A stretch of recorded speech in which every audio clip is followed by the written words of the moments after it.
Hello, welcome to the Opinionistics. I'm your host, John Milone. Well, unfortunately, we can't have co-host joining us because, well, it is what it is. Anyway, introducing from Houston, Texas, Carrie Carter. Thank you for having me on. This is super exciting. Anytime. So, what do you do?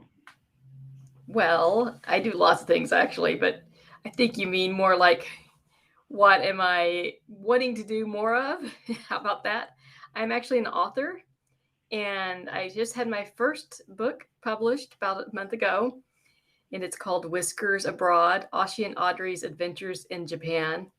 And it's about a cat and his owner, and they travel in Japan. It's a travelogue, also part guidebook with lots of photos in it.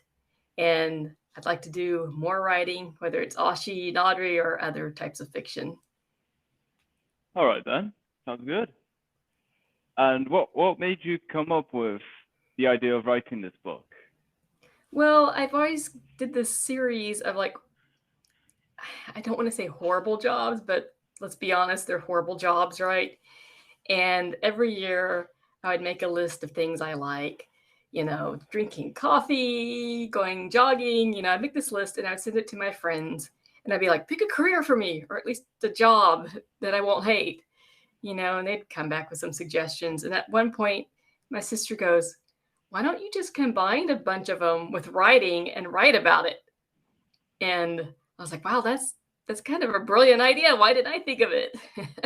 So that's how Whiskers Abroad was born. I combined my love of cats, food, travel, and writing. Okay then, sounds good. Is there any other more books you plan on writing and or publishing at some point? I do. I mean, I want to do a sequel to Whiskers Abroad.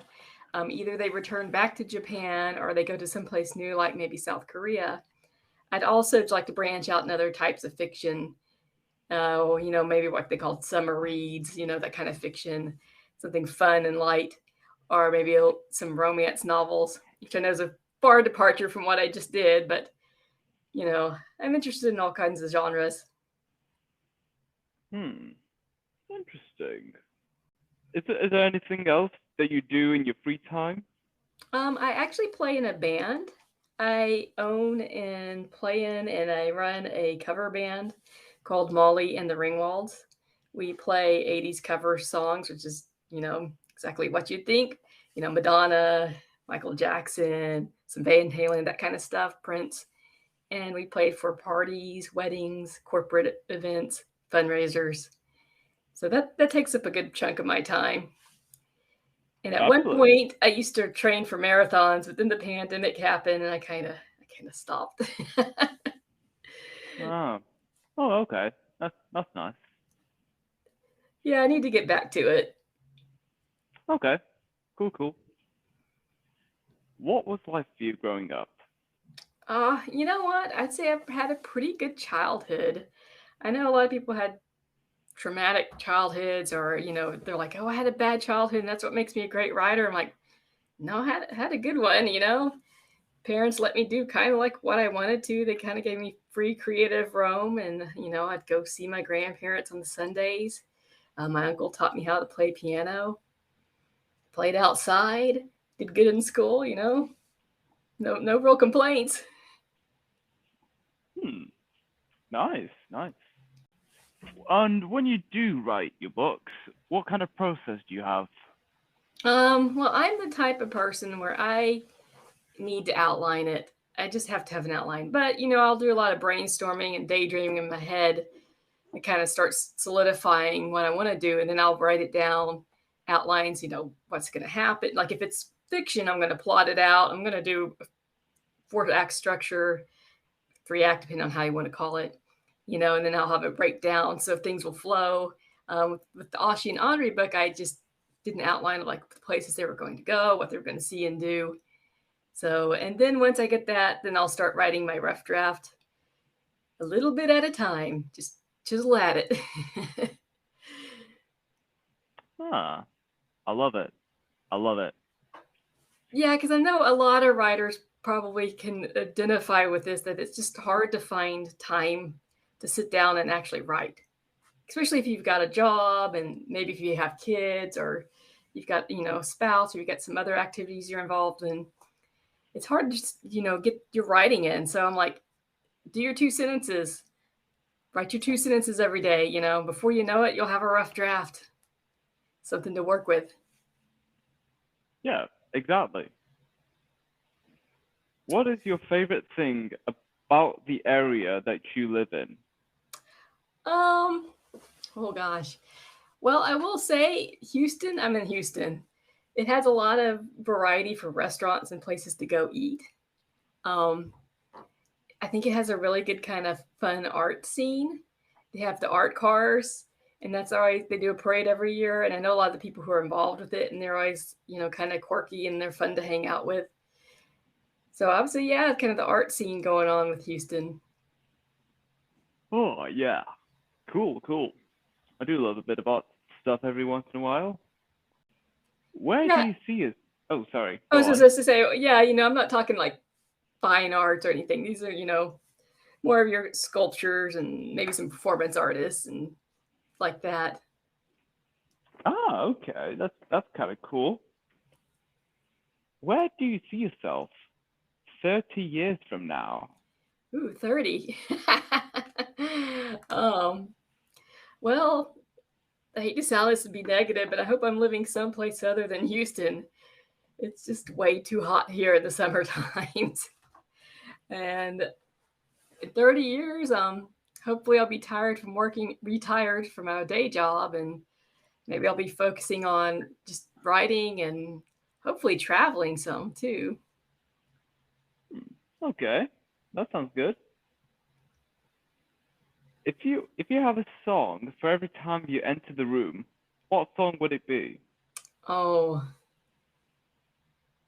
I would like it to be Born to Be Alive, Patrick Hernandez disco song, just because I think it's fun and upbeat. And I mean, it's about, hey, enjoy your life, enjoy your moment. Of course, most Oh, people don't know what song that is. About a decade ago, they had it in a commercial. And to be honest, I can't even tell you what the product was for, but it was a fly. And he found out he only has 3 days to live. So he goes out and parties and they play that song. And I don't know the product. So maybe that was a really bad commercial. okay, cool. Would you rather not be able to open any closed doors or not be able to close any open doors? Hmm. I think I'd rather say I would rather not be able to close doors, because if you're able to have doors open for you, you can still have options and continuous things. Now, maybe the other stuff's still hanging around the background, but you can move forward a bit easier, I think, if you can open the doors. Ah, yes, that's a very good point. Have you ever had any supernatural or paranormal experiences? Well, um, on March 11th, when the tsunami hit Japan, that night I dreamed I was in a taxi driving, and I was in Japan. I was in Tokyo, and I said, I want to go here. I want to go to Iwate, which is further north, like where the earthquake happened. And the taxi driver says, I can't take you there because there was just a bit major earthquake. And I woke up and I looked at the clock, and it was around the time the earthquake actually did happen in Japan. Oh, That's my paranormal story. wow, that's crazy. I never thought of it that way. Yeah, I don't know. Just a connection, maybe? I Yeah. don't know. And I have had one other one, which is a bit of a downer.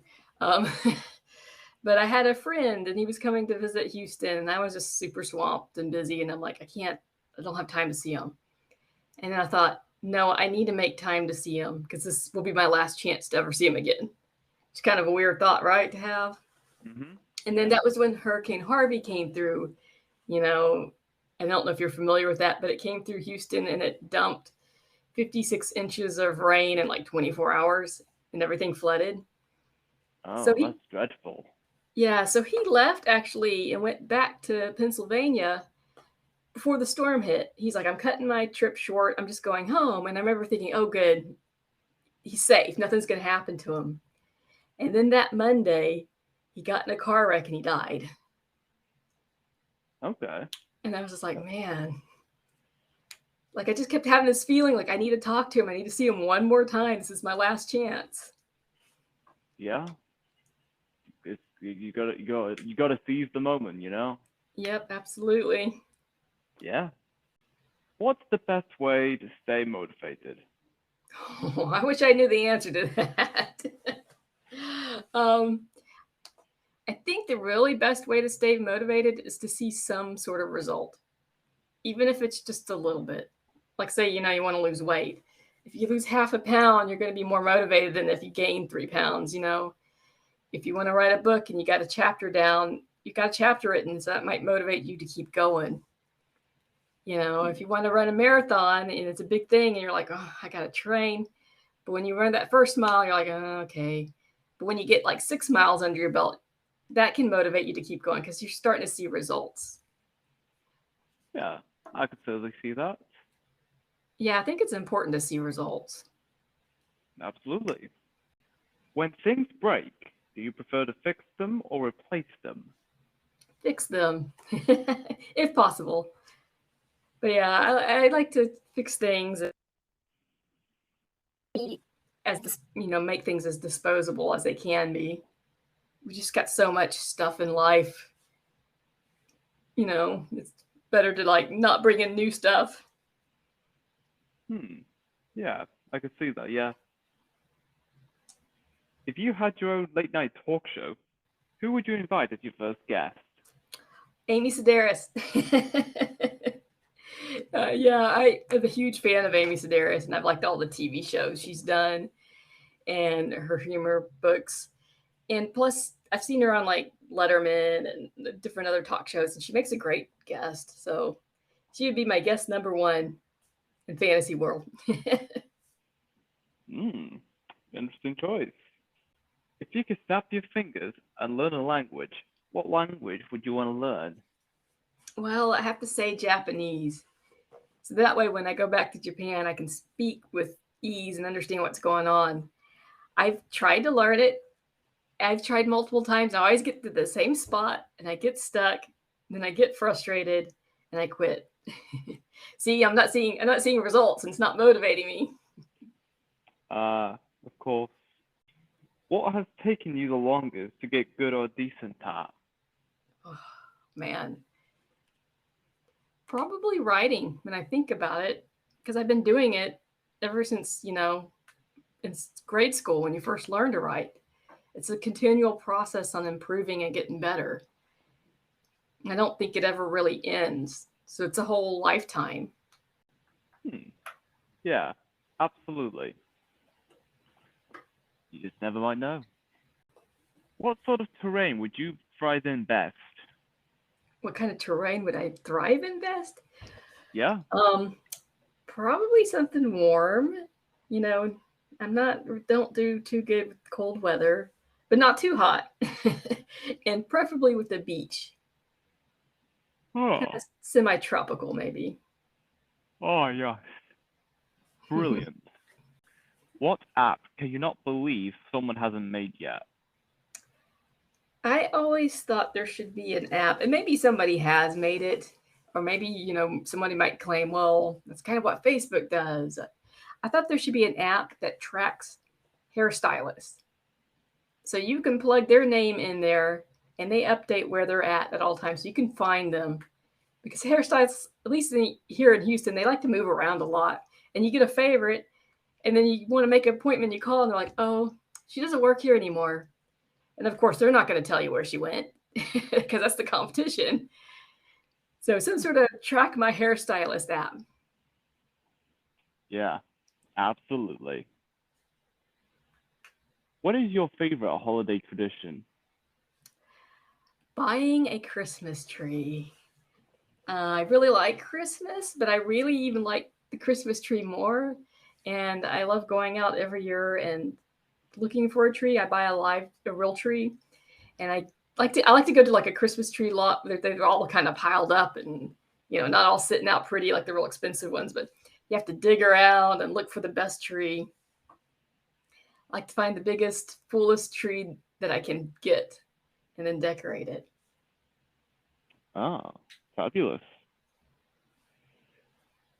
What subject can you do a 40-minute presentation on without any preparation? Well, there's actually quite a few. Off the top of my head, I could do a presentation on how to make a nutritious salad. And the reason why I say that is because this is going to sound a little weird, but salad, particularly lettuce, is one of my favorite foods. Ah, It's like this salad knowledge in my brain and how to make different ones, and I also know like the nutritional content of them. So yeah, I could probably bore someone for 14 minutes on that topic. no, it sounds like a very good subject to discuss on. What three objects do you value the most? 3? Mm-hmm. Like inanimate objects, right? Not like people and animals. Oh no. Okay, inanimate objects. I'm gonna say my laptop. I purchased a way too powerful laptop that way more power than I need. Because all I really do is like check my email and look at Facebook and type on it. But it has a mechanical keyboard and it clicks when you type it, click, click, click. And it's just a real pleasure to write on it. And Okay. next one, I would say my camera. I like to take pictures. I take pictures of what I eat. And then I look at it like at the end of the month and I see, oh, I didn't eat enough green vegetables for the month. Or, oh, I ate way more cheese than I thought, so I can see how I'm doing. And then the third one, I would say my keyboard, which I play musical keyboard, not like typing keyboard for the band. Oh yes, the band. Yeah, so I play keyboards. I don't know if I said that earlier or not, but I play keyboards in the band, so that's an important, inanimate object. Great. What's one thing that gets far too much coverage on the news? Oh, one thing. Well, in Houston, locally, the weather, especially in the summertime, because it does not really change unless there's a hurricane coming, but they will talk on and on and on about it being hot. We all know it's hot. We all live here. We can tell. There's no need to go on and on about it. No, I just thought that was weird. Okay. I can see where you're coming from. What's your favorite ice cream topping? Probably a little bit of melted hot chocolate. Maybe over some vanilla ice cream or coffee ice cream. Now that is delicious. Yeah. It sounds pretty good. I could go for that right now. Same. What do you wish your phone could do? What do I wish my phone could do? I wish holding my phone would make my hair look better. Like it would style my hair for me. Because I have real fine hair and real thin hair. It's just always kind of scraggly looking no matter what I do. So a magical phone that would fix that. Sure, why not? Yeah, why not? If you could create your own job title, what would it be?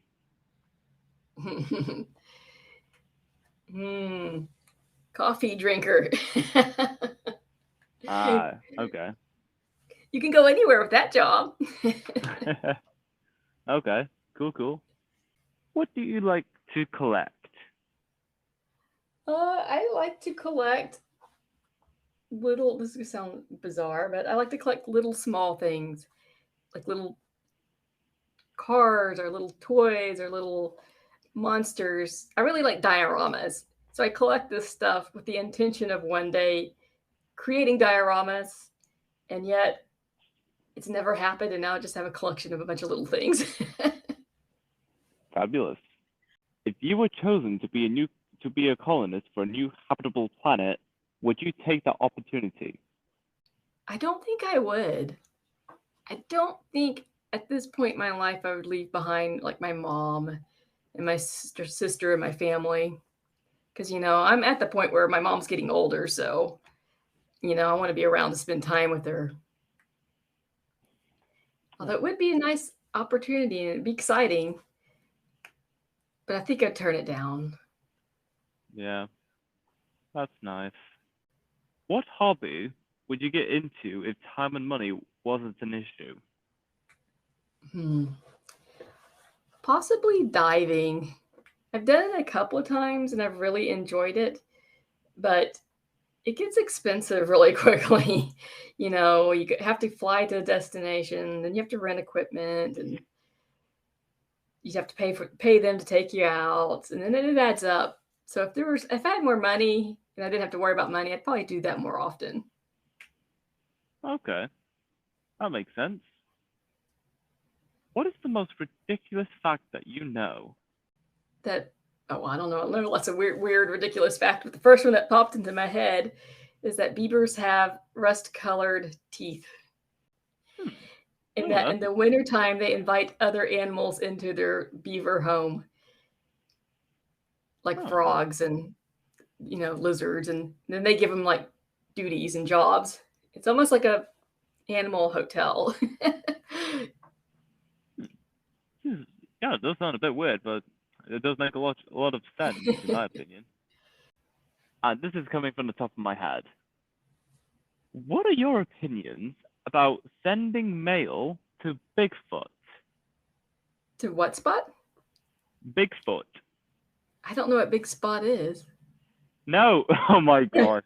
This is just every time when I say Bigfoot, people say big spot, but it's no. Oh, Bigfoot. Yes.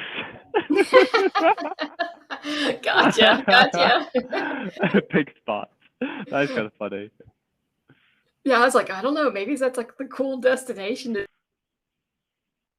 I don't know. Maybe it's a hippie commune. Bigfoot. Well, can he read? If he can read, that'd be pretty cool. Because I'm like, you could ask him. I don't know if he'd respond or not. If he responds, it's even better. I mean, I'd ask him like how he remained hidden all these years. Yeah. It's one of life's greatest mysteries. Yep. Would you rather have an agility of a cat or breathe underwater? Oh, agility of a cat, for sure. I mean, A, they're graceful, and B, they can leap up really high, and they're flexible. I mean, I think just having all those characteristics would just make life more fun. Fabulous. What is taking... Wait, I already asked you that. What could you change about your life if you could? One thing I would change, hopefully my boss is not listening to this, is I would get rid of my need to have a day job. And instead, then I would be able to focus on, like in the morning, I'd get up and I would exercise, and then I would write in the afternoon. And in the evening, I could cook dinner and then hang out with friends. But as it is with the day job, I go to work, I do my work, I commute back home. Then it's time to cook dinner and go to bed and start all over. It doesn't leave you with a lot of free time. Yeah. I could see the sense in that. Yeah, and it's continuous, It just keeps going and going and going. You're like, oh. Yeah. It's just like an endless cycle. Right. Yeah. Yeah, I guess I better either start saving massively so I can retire early or win the lottery. Oh, yes. If someone wrote a book about you, what do you think its title would be? The Kiwi Bird Dances. Which has nothing to do with anything, really, but... I like kiwi birds. I like to dance. And when I was a little kid, I had a problem talking, so I couldn't enunciate certain vowels and consonants. and people would be like, "What's your name?" I'd be like, "Carrie," but it came across as Kiwi, and everyone's like, "Oh, Kiwi, that's an unusual name." So I got called Kiwi for like the first 6 years of my life. Okay. So it could all kind of tie in, and plus it's just a fun title. You could go That, like lots of different directions with it. yeah, that would be a really fun title, that's for sure. If you opened a business, what kind of business would it be?